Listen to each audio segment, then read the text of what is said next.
আপনার আসুন্নাহ ফাউন্ডেশন তো মূলত শিক্ষামূলক, সেবামূলক এবং ইসলামের দাওয়াতের কাজে অর্থাৎ প্রচারের কাজে নিয়োজিত। এই যে বন্যার্ত মানুষগুলো আজকে বন্যার পানি নেমে যাওয়ার পর তাদের আরেকটা দুর্যোগ সামনে আসবে, তাদের নিয়ে আপনাদের ভবিষ্যৎ পরিকল্পনা কি? ধন্যবাদ, গুরুত্বপূর্ণ প্রশ্ন। আমাদের যে 100 কোটি প্লাস ডোনেশন এসেছে সেটা কোথায় গিয়ে থামবে আমরা বলতে পারছি না। যদি আমরা আগামী মঙ্গলবার রাত 12টায় ক্লোজ করে দিব, এরপর আমরা মানুষকে বলছি যে আমাদের এই ফান্ডে যেন টাকা না দেন। তো আমরা এই টাকাটার মধ্যে 30 কোটি টাকা অলমোস্ট আমাদের খরচ হয়ে গেছে। এই 30 কোটি টাকার মধ্যে আমাদের 4300 প্লাস মেট্রিক টন ইতোমধ্যে আমরা ত্রাণ সামগ্রী কিনেছি। এই ত্রাণ সামগ্রীর মধ্যে কিছু তো শুকনা খাবার ছিল 20,000 পরিবারের জন্য, আর 1 লক্ষ পরিবারের জন্য 10 কেজি চাল, 2 লিটার সয়াবিন তেল, 2 কেজি ডাল, 1 কেজি লবণ, এভাবে 17 কেজির একটা প্যাকেজ মিলিয়ে আমরা 1 লক্ষ পরিবারকে দিচ্ছি, যেটার শেষের দিকে এখন। আগামী বুধবার থেকে আমরা যেটি শুরু করতে যাব সেটা হলো, পানি শুকিয়ে গেছে, ঘরবাড়িতে মানুষ ফিরে এসছে, কিন্তু ঘরবাড়িতে তার খাবার নেই, সব খাবার নষ্ট হয়ে গেছে। এখন উপার্জনের পথ অনেকের বন্ধ হয়ে গেছে।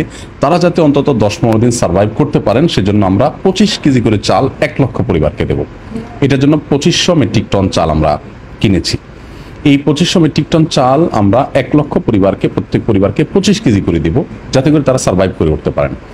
এবং এর মধ্যেই, অর্থাৎ এই চাল বিতরণের কার্যক্রমের ভেতরেই আমাদের আরেকটা কার্যক্রম শুরু হয়ে যাবে, ইতিমধ্যে বরং শুরু হয়ে গেছে, সেটি হলো পুনর্বাসন কার্যক্রম। আমাদের খাদ্য কেনার কাজে ইতিমধ্যে যে 30 কোটি টাকা ব্যয় হয়েছে, এর বাইরে আমরা কৃষি এবং ব্যবসার জন্য 30 কোটি টাকা বাজেট রেখেছি। অর্থাৎ যে সমস্ত কৃষক ক্ষতিগ্রস্ত হয়েছেন তাদেরকে নগদ টাকা দিয়ে সার্ভাইভ করার জন্য সহযোগিতা করা, পাশাপাশি ক্ষুদ্র ব্যবসায়ী যারা ছোট ছোট ব্যবসা করছেন সেগুলো শেষ হয়ে গেছে, তাদেরকে আমরা পুঁজি দিয়ে দিব ইনশাআল্লাহ। এটার জন্য 30 কোটি টাকা আমাদের বাজেট।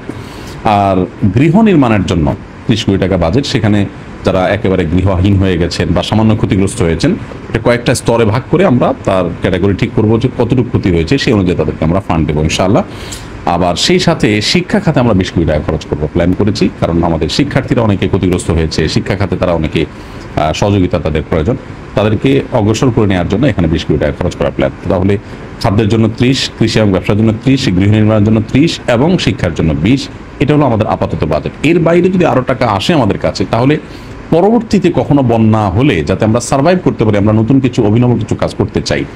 যেমন আমরা কিছু প্লাস্টিকের খাট বানাবার চেষ্টা করছি, বিভিন্ন প্লাস্টিক কোম্পানির সাথে আমরা আলাপ করছি, এবং বাংলাদেশ নেভির বিভিন্ন পর্যায়ের দায়িত্বরত ব্যক্তিদের সাথে আমরা আলোচনা শুরু করেছি। এমন কিছু বক্স খাট তৈরি করতে চাই যে বন্যা প্রবণ এলাকাগুলোতে মানুষ এটাকে খাট হিসাবে ইউজ করবে, এটার উপর অংশ থেকে বক্স রেখে সেখানে জরুরি কাগজপত্র রাখতে পারবে, এবং বন্যার পানিতে জাস্ট একটা লাঠি দিয়ে বৈঠা বানিয়ে এটা দিয়ে তিনি বাইরেও চলে যেতে পারবেন, অর্থাৎ এটা অনেকটা নৌকার কাজও দিবে। তো এরকম একটা জিনিস আমরা বানাবার চিন্তা ভাবনা করছি, পরীক্ষা নিরীক্ষা পর্যায়ে আছে।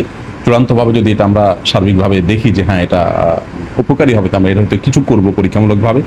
এর বাইরে বন্যা মোকাবিলার জন্য আমাদের মাননীয় চিফ উপদেষ্টা মহোদয় শুরুতেই বলেছেন যে বন্যা আসলে আমরা ত্রাণ দেব। এর বাইরে এর পাশাপাশি বন্যার প্রকোপ যেন কমে আসে, ক্ষতি যেন কমে আসে, তার জন্য আমরা কাজ করার চেষ্টা করছি।